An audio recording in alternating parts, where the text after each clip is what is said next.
I was dealing with email with these guys, but we should probably get started now. Yeah. Yeah, put up the Real Ultimate Power website here. So welcome to the Cannabinoid Media Podcast, episode 3. Episode 3. So, do you want to be that boring guy at the shoe store who just takes whatever shoe lady gives him? Or do you want to be that badass dude who just laid a dog on top of a fax machine for no reason at all? I think the choice is simple. The choice is simple. Yeah, we were just catching up on some internet lore. If you've never been to the website realultimatepower.net, you're missing out. It's old school. It's legendary. Ninja webpage. Official Ninja webpage. So, it's been a little while since we last talked. And today, again, we always do these on Tuesdays, so there's always voting. Like, it's election season here in 2016, so there's some voting going on today. Oh, baby. And everybody's getting out there and voting for Donald Trump to make America great again, of course. Thank God, because, I've just been so depressed that America hasn't been that great. It's just been really average. So let's talk about that before we go into our cannabis stuff a little bit, because I've been reading all this stuff about how basically these articles that are saying that Trump's followers or Donald Trump, the candidate, is kind of a reaction to, racist white people feeling like they lost their hegemony when the black president was elected. Before there was a black president, they were like, hey, they had a class distinction that they now do not have anymore. Yeah, do you think there's any truth to that? I think there's truth to it, but I also think that there's a lot of not truth to that. Well, yeah, I mean, it's obviously, I don't think that's everyone. I mean, it's when you're a writer, when you're a reporter, you got to make sweeping generalizations like that. But I mean, the general consensus is that white men have been in power far longer than anyone else has been in power. Oh, yeah. It's been just the vast majority of people, and across time, it's just white male is in power. And there's a lot of swing back now with feminist movements, the third wave. You know what, though? I wouldn't say swing back as much, because I would actually say it's evolution. Evolution? I really believe people have evolved to the point where they're like, no, that's not cool anymore. Like, we're not just going to let police shoot black people and go, oh, he had a gun, I thought. Or, you know what I mean? Okay, so maybe evolution's a better word, but it's just sort of happening with many different groups, whether it's women or different races or people with different sexualities. They're kind of tired of the status quo, and so there's definitely... Or just being marginalized because of who they are, really. Yeah. Anyone who's been marginalized. Totally. You want to fight back, except for, I don't know if Donald Trump is exactly... Fighting back for anyone other than himself. Yeah, no. See, that's the thing that blows me away. This is the thing. So one of my good friends is a strong Republican. Smart guy, too. Like, he's not dumb. But with politics, it's religion. He believes what his people tell him, and that's it. And we were talking about it the other day, and I was like, man, the Republicans deserve Donald Trump because they've created this environment where facts don't matter. I argued with a guy the other day who believes Obama blew the deficit up. And I'm like, no, there are numbers to prove this, my friend. There are numbers that show the opposite is true. I don't know if you should say Republicans did that, because it's not like the general Republican voter who's like a 50-year-old man has made his money and doesn't want his taxes raised. The parties are diverse, so you shouldn't hang it around all Republicans. But I think the Republican totally right-wing media outlet is just... No, but that's what I'm saying. They've created a bubble, essentially, where facts don't matter. Global warming is a hoax, Yeah. All, Jesus, all the Jesus shit. As much as, I'm not anti-religion or anything, but it's like that's the tool they use. Like, if they'll buy this, they'll, you know what I mean? That's how I feel it is. And so with Darren, again, that's what I was telling him. Like, he comes, he believes all that stuff. He believes a lot. He sent me a Pat Buchanan article today about how ignorant and intolerant and cruel Bernie Sanders supporters are. I'm dead serious, and they believe this stuff. That's the thing. There was some something recently where there was what's that called? Protesters at one of Trump's rallies. And so, like, someone punched someone in... I should really look this up. Someone punched someone in the face, and Trump is like, I don't condone violence, but good job. Yeah. Because anyone he's who totally, goes against me... So, yeah, and it's... The thing that's crazy about it is... I saw this video about Obama. It was comparing Obama dealing with hecklers to Trump dealing with hecklers. Yeah. And there's just a stark contrast. Trump's like, get that guy out of here. F that guy. And Obama's like, wait, listen. And the security's like trying to pull the... He's like, no, they can stay. He's like, listen, I'm with you. He's like, I'm with you guys. But you got to let me talk right now. And let's talk about this, you know? He's like, I'm not against you. You know, I want you to... You've been heard. You know, we hear you. But let's tone it down. And he's like telling this... And these are in like multiple events where he's having the security like, no. The guy, you know... Almost every event, yeah. These people have a right to he's like these people are passionate about this, you know? And it's just, again, I think it's evolution. These people are like, I hate to say it, like people that fully buy into Trump, lock, stock, and barrel, are knuckle draggers. Like that's a dead way of thinking. So yeah. Anyway. So here's what I was talking about. Trump supporter charged after sucker punching protester at North Carolina rally. So a Donald Trump supporter has been charged with assault after multiple videos showcased him sucker punching a protester at a campaign rally. And I think when Donald Trump addressed this, he basically said, I'll pay your legal fees. I don't condone violence, but hey, good for this guy. He's trying to make America great again. Yeah. Like, it's just not evolution. It's crazy. But so the thing now is my friend, God bless her, Mormon in Utah, arguing with this guy about Trump, and I jumped in to help her, you know.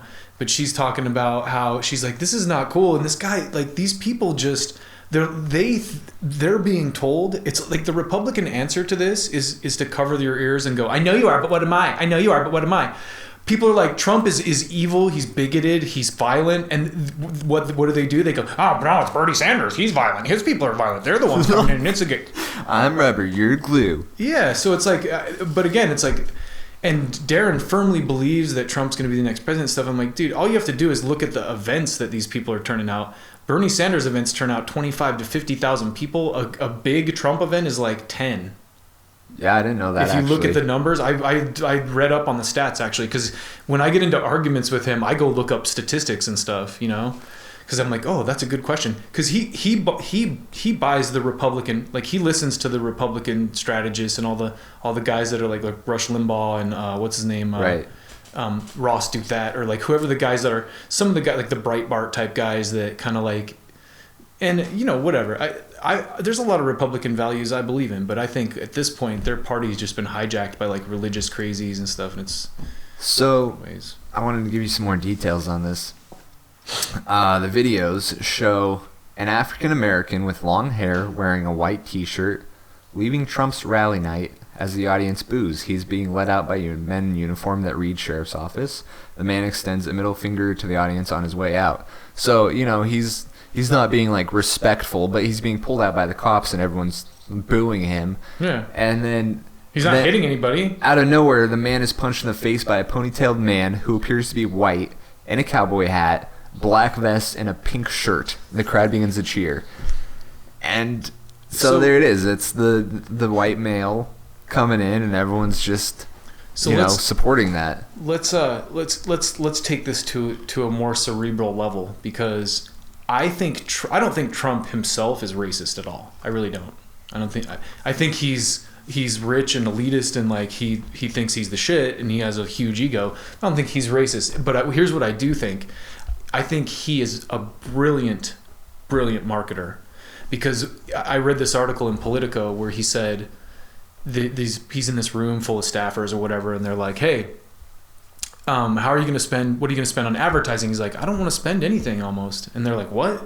You can't run a campaign on earned media. And one lady goes, what are you going to do? You're going to just do all those little, this is before Iowa, you're going to do those little pizza stands and hot hamburger stands and pizza joints and stuff? And he's like, maybe a couple. And he goes, I think there's real power in the mass media. And basically, this guy, I mean, look at the past 6 months. This guy has controlled the news cycle every single day. Every day he runs the news cycle. We're talking about him right now, you know?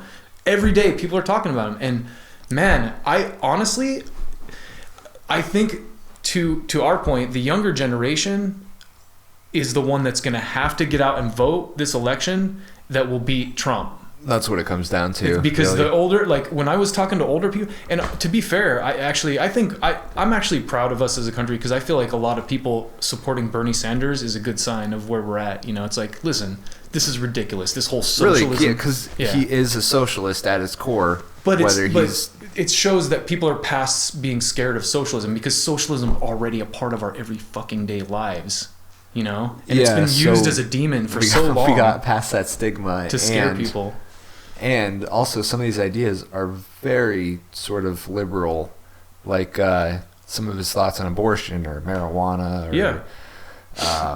But I think honestly, and like Michael Moore obviously is someone who's very polarizing. But I've always liked Michael Moore, because I always gravitate towards people like him who have the balls to go at like power structures and hierarchies. Mm-hmm. You know.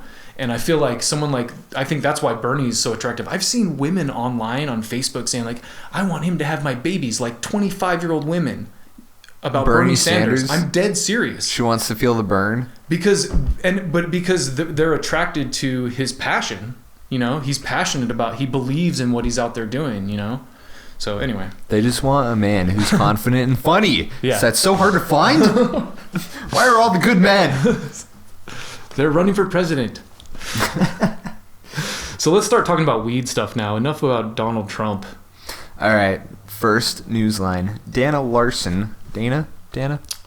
Gives away 1 million cannabis seeds. I kind of saw a blurb about this, but so I guess the whole idea behind it, right, is he's pushing for further, I guess, efforts to legalize in Canada. Right. They are Canadian. I don't know if it's a guy or a gal. Looks like a guy, if this is him in the picture. But they want to spread, how many? What did I say? 1 million seeds, and then they are sending it all across Canada, hoping that they'll grow victory gardens on their lawns. So basically, just pot will just grow wild across Canada. Right. Is that the idea? Just sort I like of that. He's like the Johnny Appleseed of marijuana. It's supposed to be as a open civil disobedience. Or disobedience. Yeah, Canada's so great, right? Like, oh, I want you guys to be civilly disobedient, eh? And they're like, okay, we'll grow some marijuana on our lawns. I don't know if that was a good Canadian accent. Yeah, it was kind of like, at first it was like Swedish or Russian. And then it sort of morphed into like Wisconsin, which is closer to Canada than Sweden, but... Oh. I was watching that Making a Murderer. Oh, yeah? Have you seen that? No. Oh, it's really good. But I don't watch anything. It's all Wisconsin accents, so that stuff is crazy. Basically, this guy, I told my friend the other day, I'm like, you want to see it's not just black people getting screwed over by the police if you watch that. And, you know, let me preface that by saying I think 99.9% of all police officers are amazing, doing amazing work, getting up every day, trying to help people. But what's messed up is this small percentage that are doing bad stuff, corrupt stuff, you know, that's ruining, you know, they're the ones that get the airtime, you know, that's the stuff you see. So, but anyway, that whole series is, it's interesting. It's about this guy who, basically they show from he gets exonerated from DNA evidence. Basically, the first episode, he gets framed for rape. Just ruined the whole thing for me. And he gets exonerated. No, that's the first episode. The rest, but then the cops set him up for murder. Okay. After he gets out, because what's crazy is he made the police look bad. So it's really good. It's something you should watch. The lawyers in it, I was really impressed with. But I like to keep my Netflix account confused because they think that they can figure out what I want to watch. Yeah. So I'm like, oh, maybe I'll just watch My Little Pony today. Now how old am I? Don't lie. You like that. Now how old am I? Netflix. See, Netflix probably thinks weird things about me, but that is my kids watching like Awkward and like all these teenage shows. Don't lie. You can create accounts for your kids. That's true. They still watch on mine, though. So, painkillers now kill more Americans than any other legal drug. Interesting. I think we covered this last week. Kind of, but this is kind of a new level of it. This is kind of the next step forward, because what we were talking about is how states that had legalized had seen a decrease in painkiller deaths. Right, and this is just now painkillers is the biggest threat. It's the biggest killer.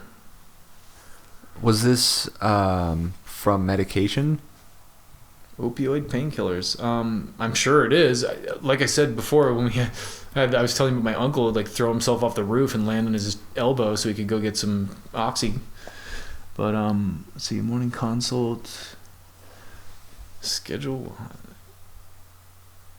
Yeah, so I think this is just kind of a further push into that territory, talking about how dangerous opioids are. Because, well, the other thing that's crazy about when you look at pharmaceuticals in America, and listen, I'm a fan of pharmaceuticals. I think they've done a lot of great stuff, but they kind of own the government. Like I was watching they were looking at it was probably Sanders talking about the prices, how much higher prices are here. And I think we were talking about, maybe, you know what it was, man? It was when we were at the bar the other night when we were talking to that Irish guy. Do you remember that? Mm-hmm.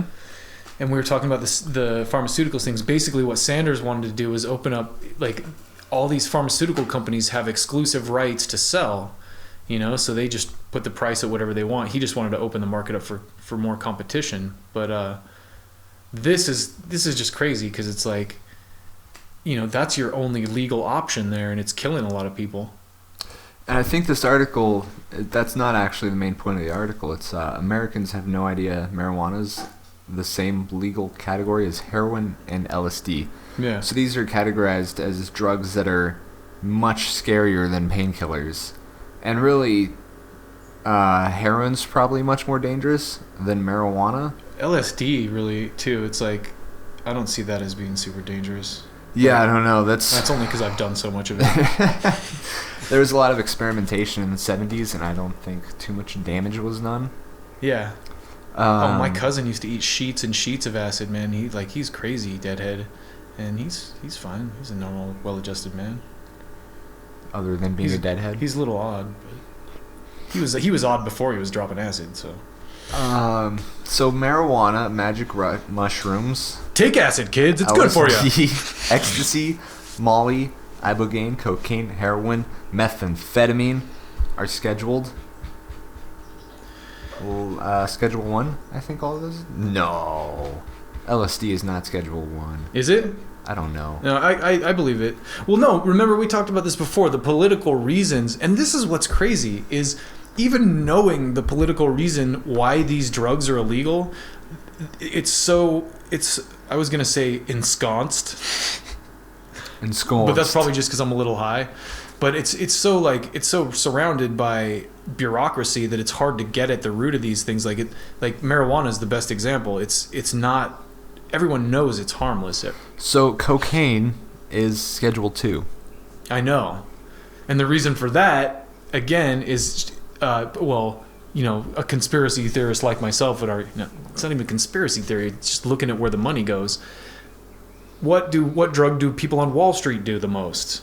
Cocaine. Right. So why does that have a lower penalty than marijuana, the stuff that black musicians smoke?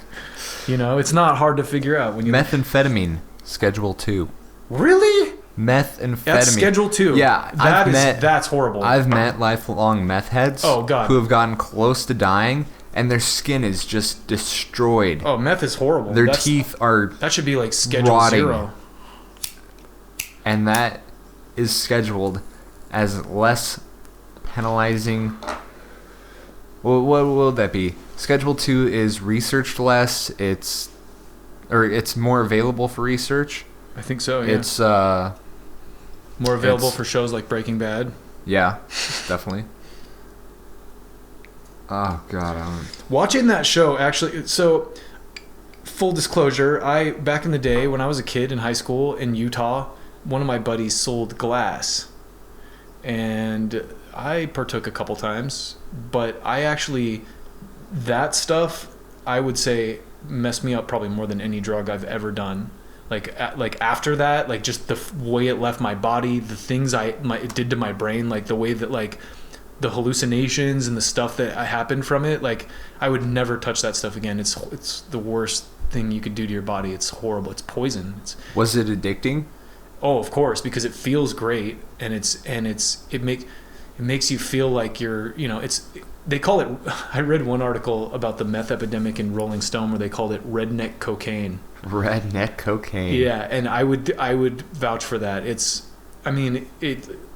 If it's good, clean stuff, like watching Breaking Bad, honestly, for a minute I was like, blue meth, that might be good, But, I'm not going to go out and smoke meth again. But, yeah, that stuff it's the high's good at first until it wears off and you got to do more, and then you're up for 7 days going, my teeth are falling out.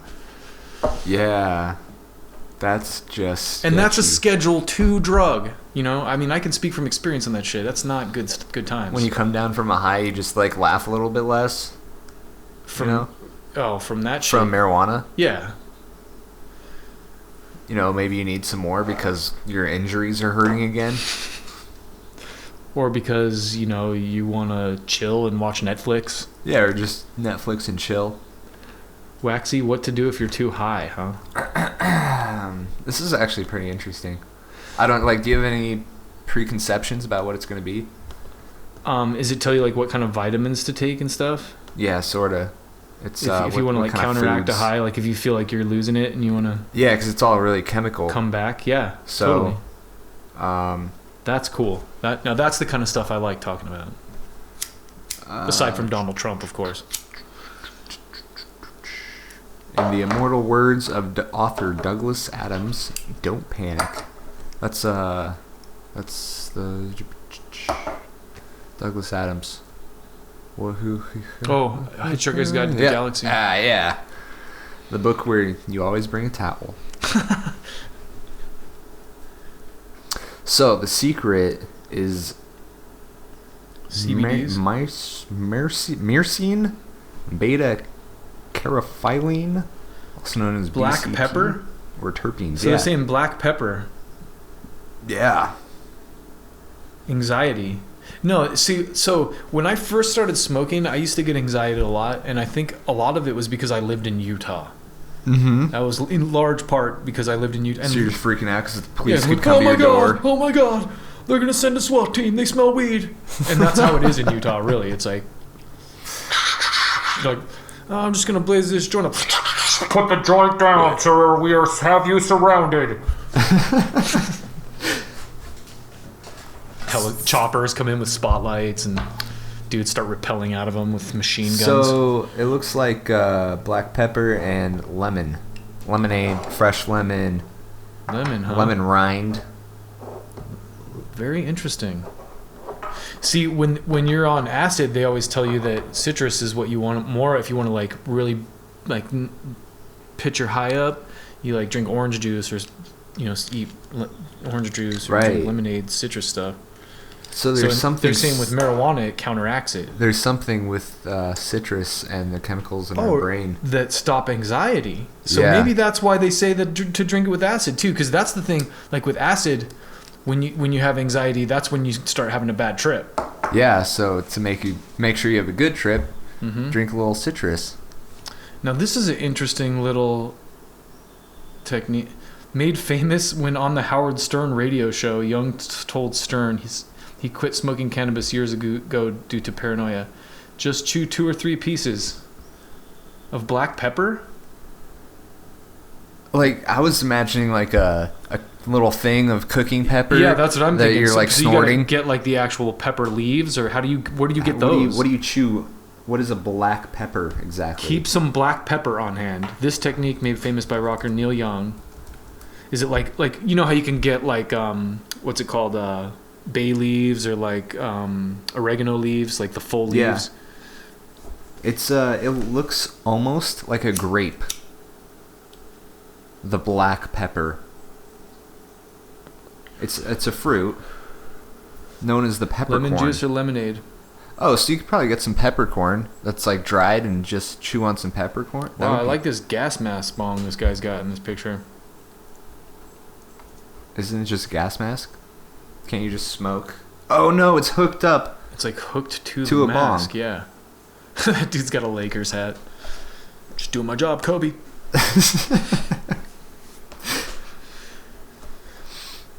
Yeah, that's interesting. I never really thought about that. That's very useful. So there you have it. Neil Young says black pepper if you have anxiety when you're high. That's a good one. And lemonade, citrus, basically. And I wonder if that's why I was always told when you take acid, you should drink orange juice or this or that to keep your keep your high going. But maybe now I'm thinking it's because of anxiety. Maybe for the same reasons. Thanks, I never had a bad trip, so yeah. Him and Crazy Horse know what's up. Hell yes. Okay, so that's a good one. Colorado sells 34 million in marijuana in 1 month. 3.4 million goes to schools, and crime down 15%. So there's a lot going on here. Everybody's all chilling and high. Like, dude, it's cool. I'm not gonna rape. Like, I could go rob this guy, but I'll just smoke. If I go downtown and smoke a joint, someone will give me some bread or something. It'll be fine. Everything's gonna be cool.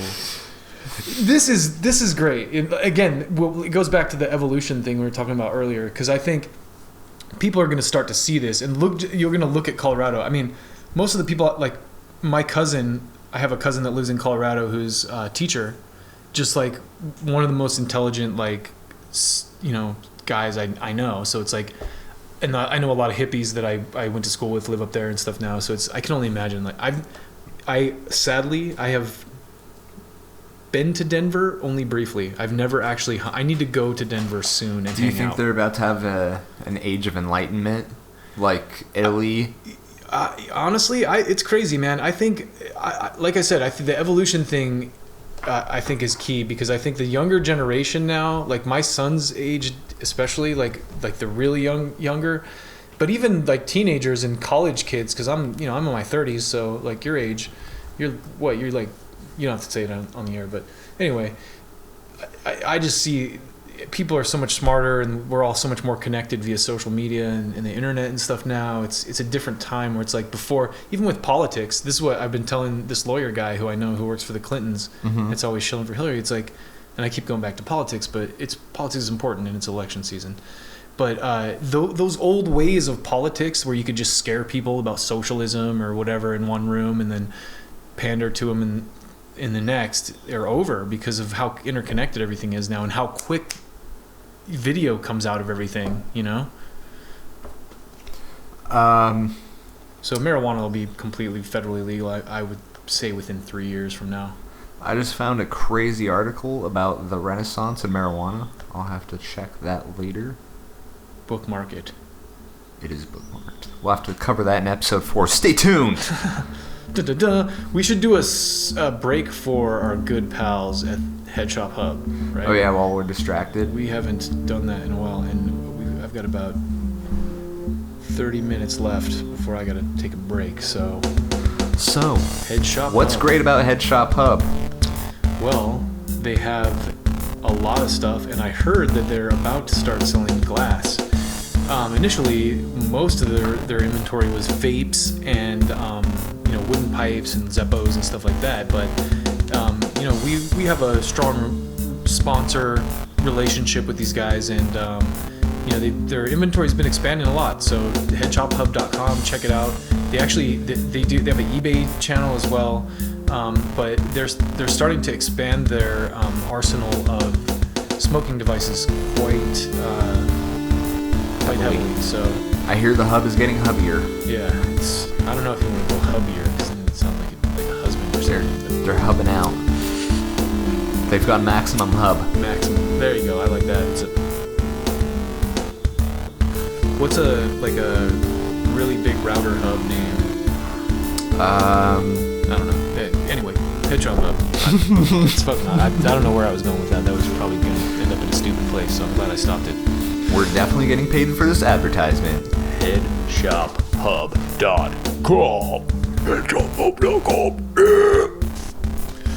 That was our death metal mascot, Deathy the Squirrel.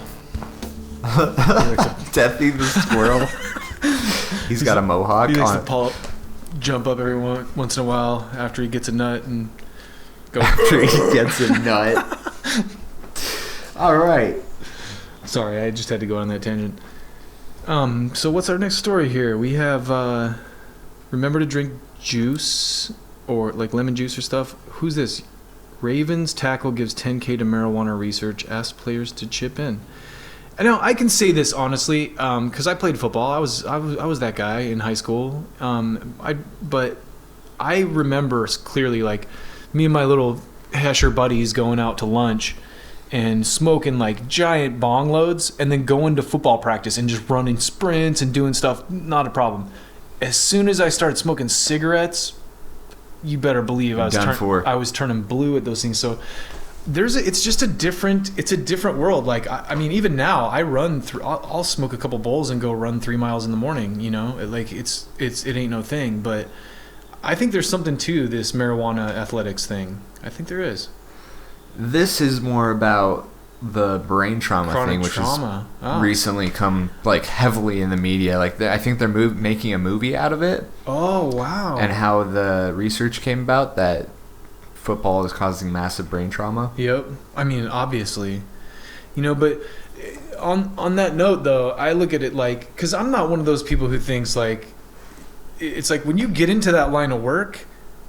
That's why you get paid millions of dollars, right? Like you're putting your body at risk. Right. By the same token, they should do everything they can to minimize that risk as much as possible. That's your product. When you're out in the field and you're like both entertaining but also fighting to like protect your team's brand and things like that. You know, that's dead important that you keep your body maximum maintained. So I don't know. Maybe I think. My opinion on this, on the concussion thing too, is this is great. He's basically saying people should be able to use marijuana to treat like brain injuries, and absolutely.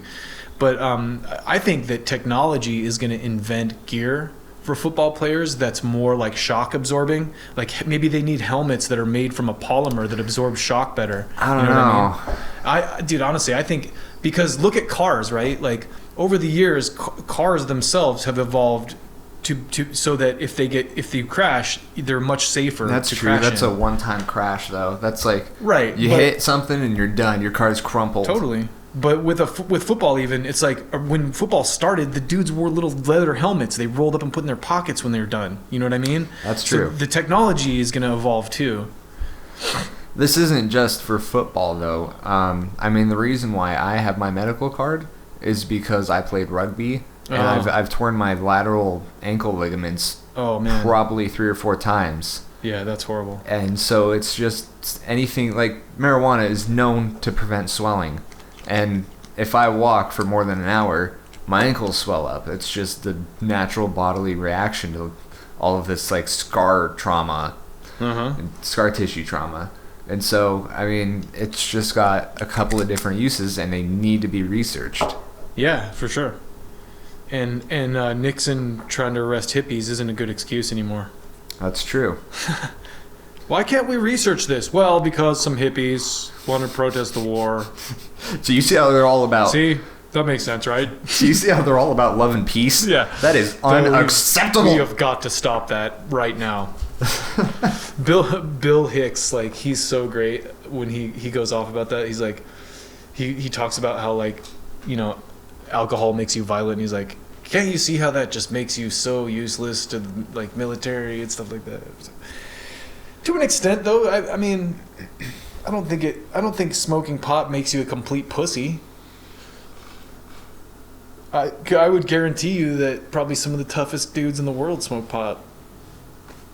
Yeah, so, I think I listen to the Joe Rogan podcast a lot, and he smokes, and he's a MMA announcer, and he hangs out with MMA guys, and they smoke together.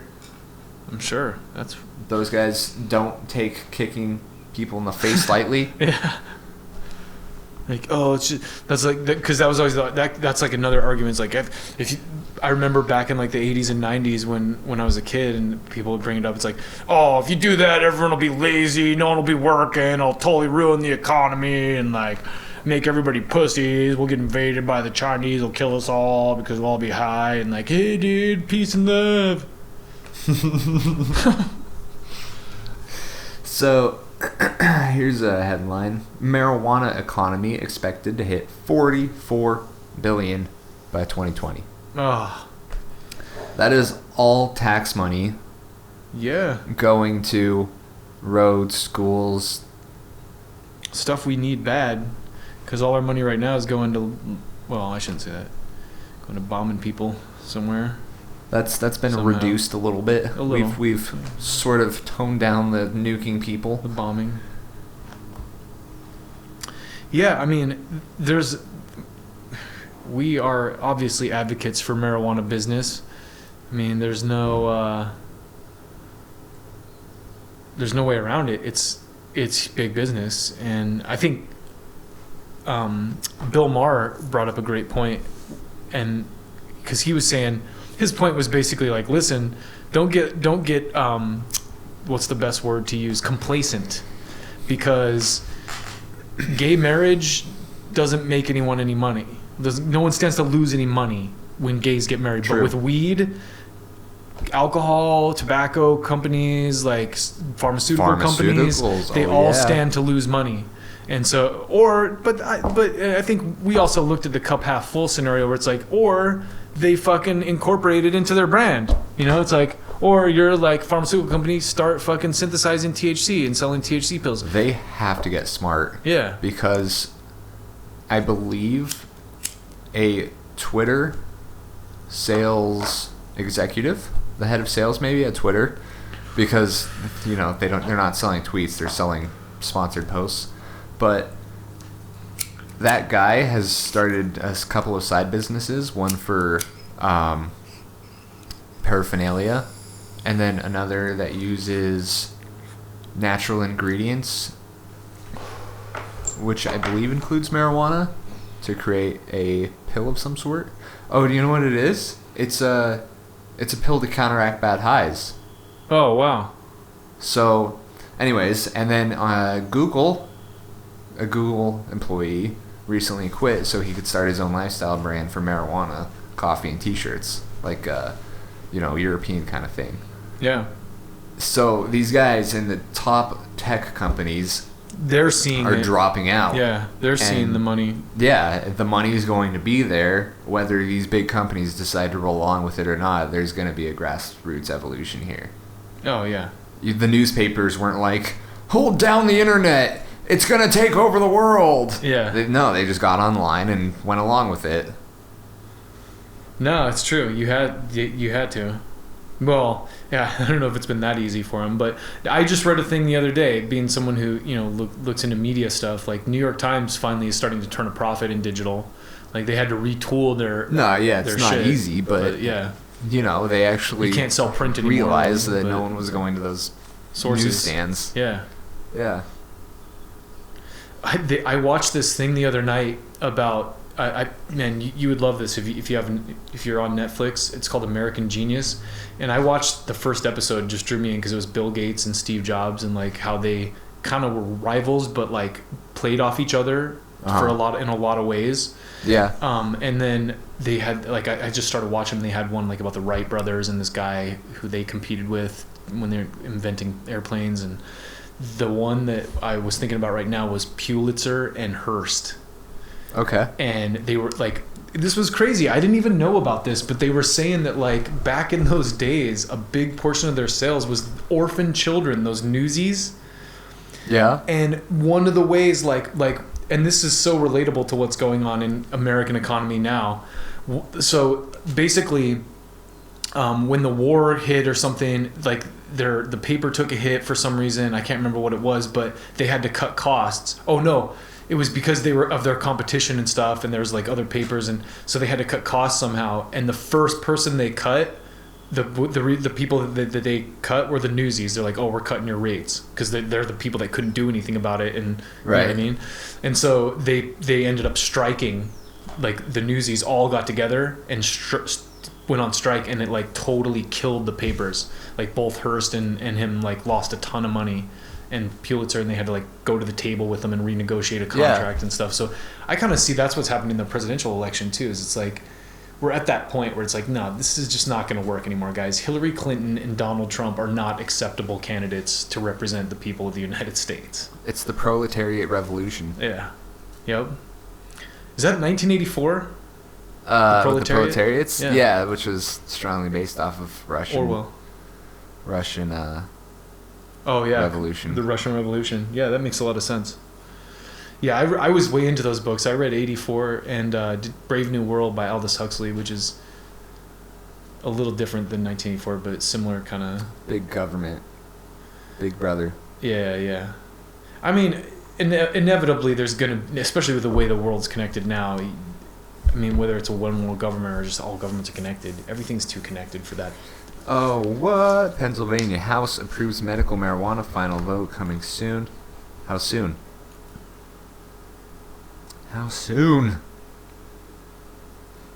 Pennsylvania, huh?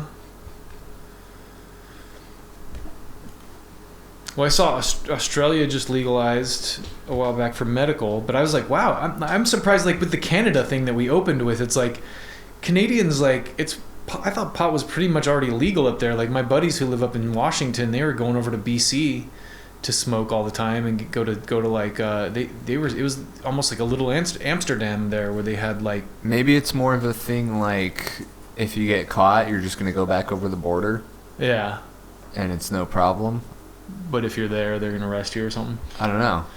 No, but I'm just saying that they made it sound like in BC anyway, and this was like probably 10 years ago even, that they had like hash bars and shit. So okay. But I mean, I went to a hash bar in Venice Beach. It probably wasn't legal, but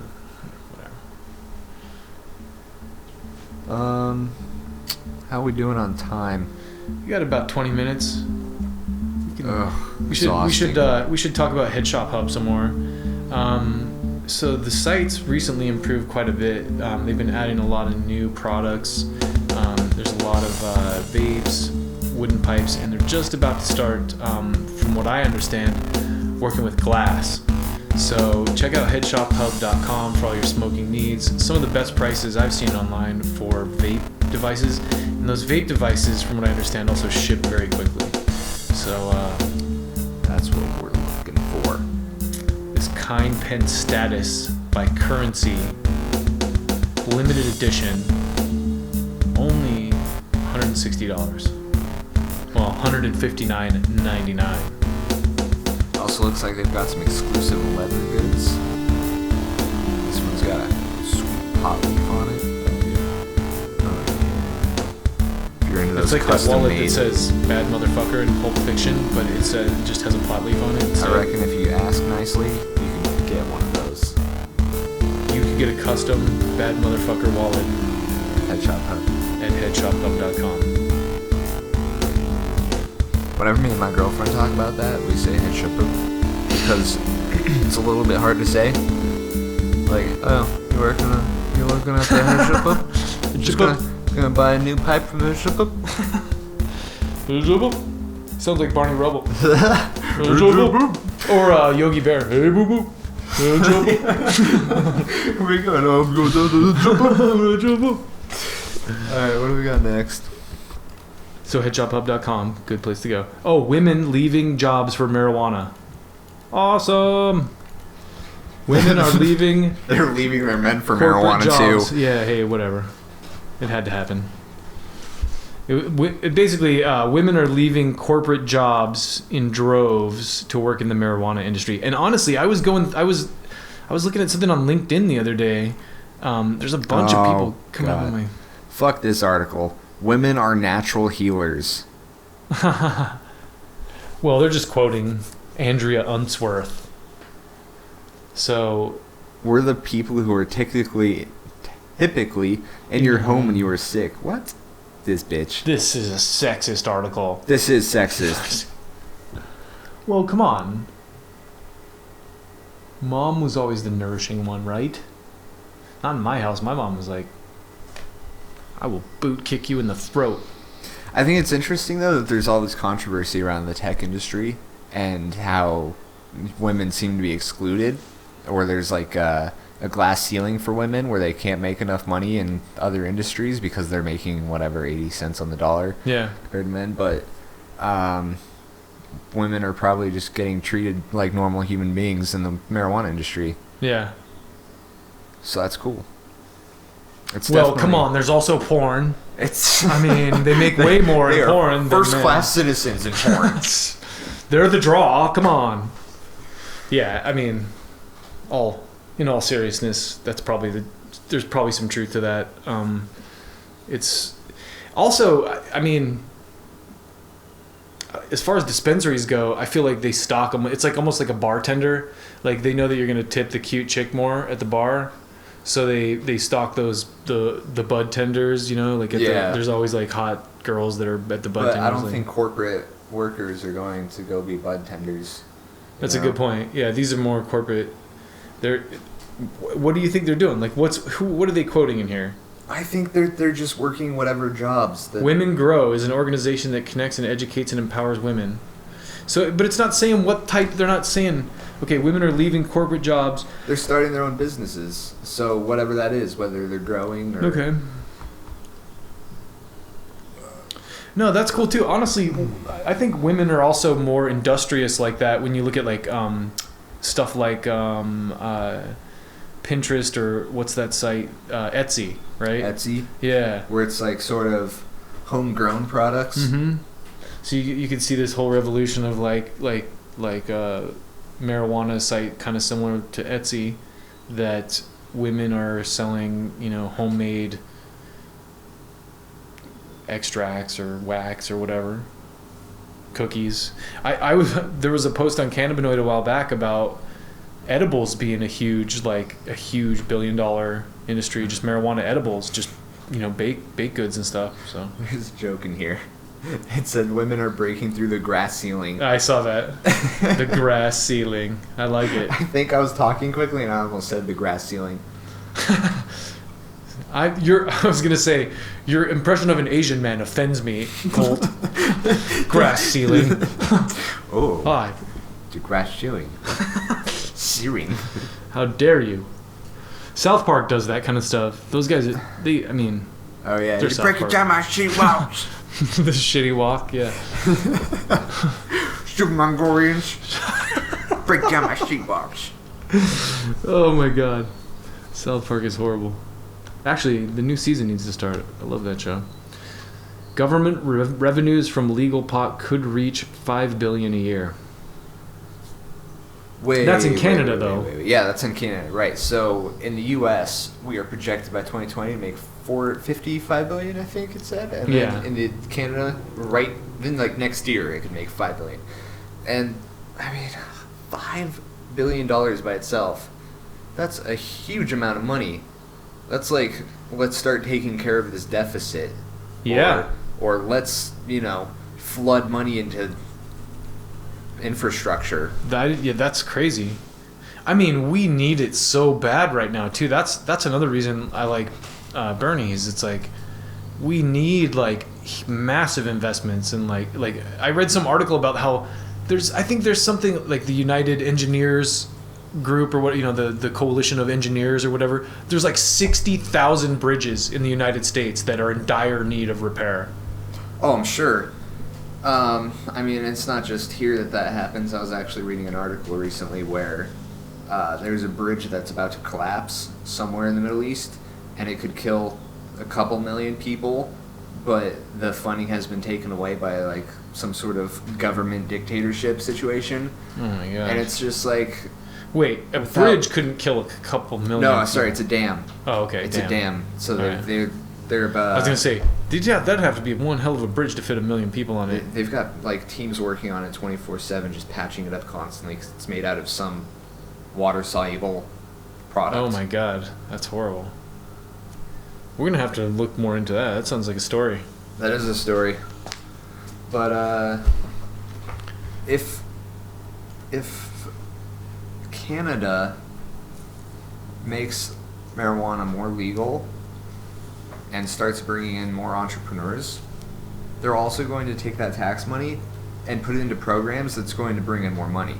As in right now, they have plenty of programs that lets you move into their country, start a business, they'll give you a grant, and allow you to eventually become a citizen.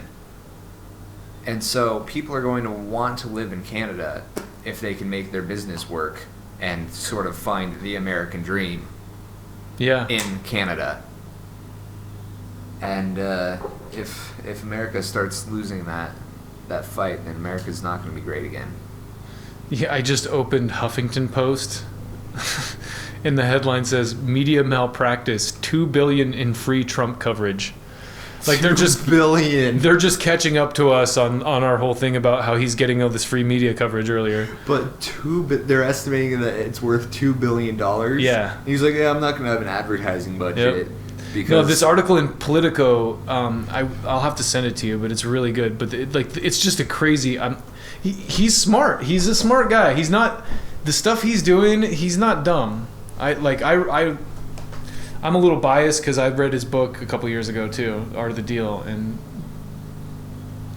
I'm no huge fan of Trump, but especially now it's like he just knows that he can control the news cycle if he just says something or someone says something controversial or does something controversial on his behalf, because the media is just hungry for shit to cover like that because it gets ratings. Yeah, you know, so it's like, and again, it's like.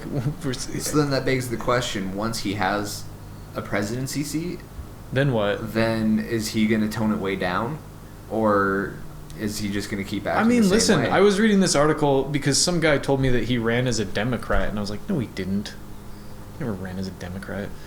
But he was trying to be propositioned by the Reform Party, like in 1987 or something. Okay. But according to this article, he donated to the Democrats in 2008. Huh. But I think what happened is he definitely came out like. I mean, the reason I think he's the Republican guy is because he's the guy who immediately came out and was very vocal about questioning Obama's legitimacy, like the birth certificate shit. And it's like, dude, you're such a grumpy old uncle. Like that's as soon as that happened, I was like, that just took him down like several pegs in my opinion. I'm like, oh, you're one of those guys. Fuck you. You know, Ted Nugent. all you have to do is say Ted Nugent, and like a whole room will just burst into laughter. All right. So, what else? Ted Nugent. Sorry. Trying to segue here. Still talking about Ted Nugent. He's still alive. He said he would, if Obama got reelected, he'd be dead or in jail. And he's still alive. Damn, Ted. I hope Bernie Sanders gets elected so he just like puts a machine gun in his mouth and like sprays his... That's messed up. I borrowed that from Bill Hicks, actually.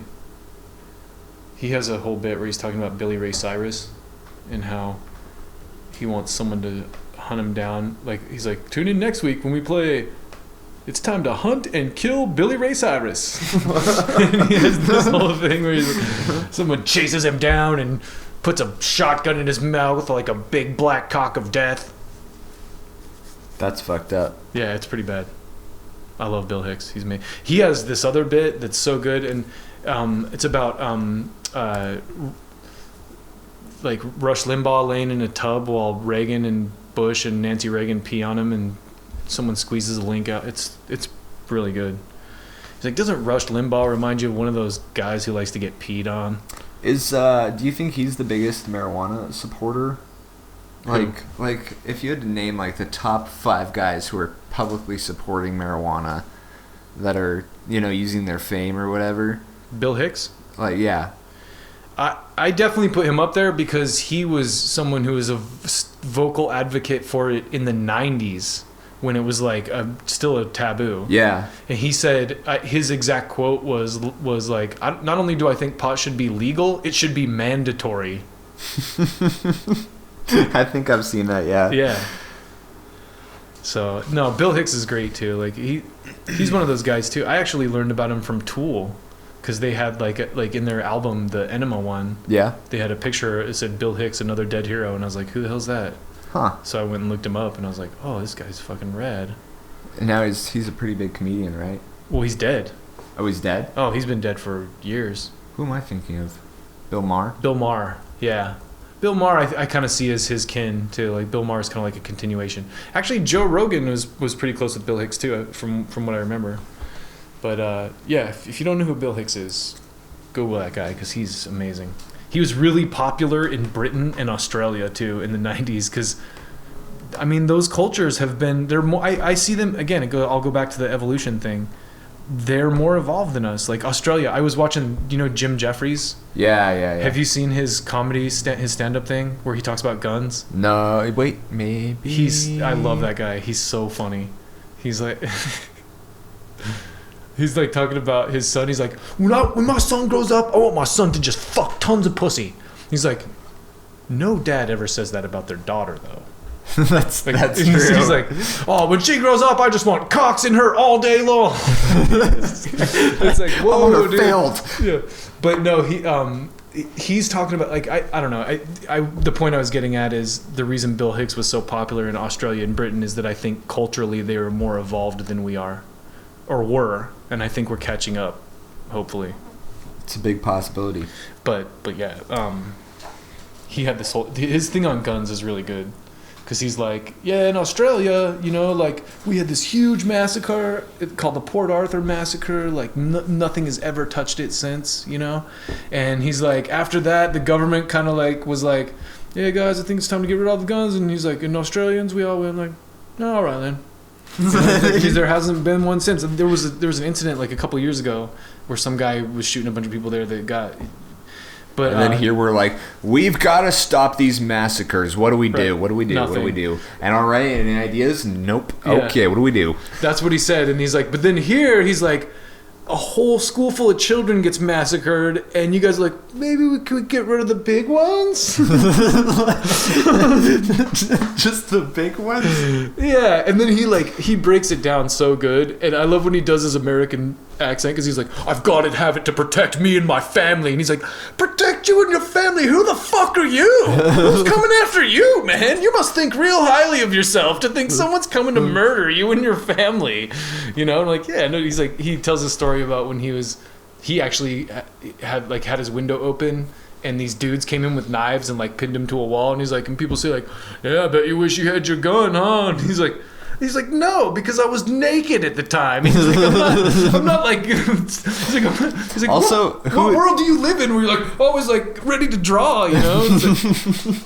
Also, I mean, would you want to like kill someone at that point?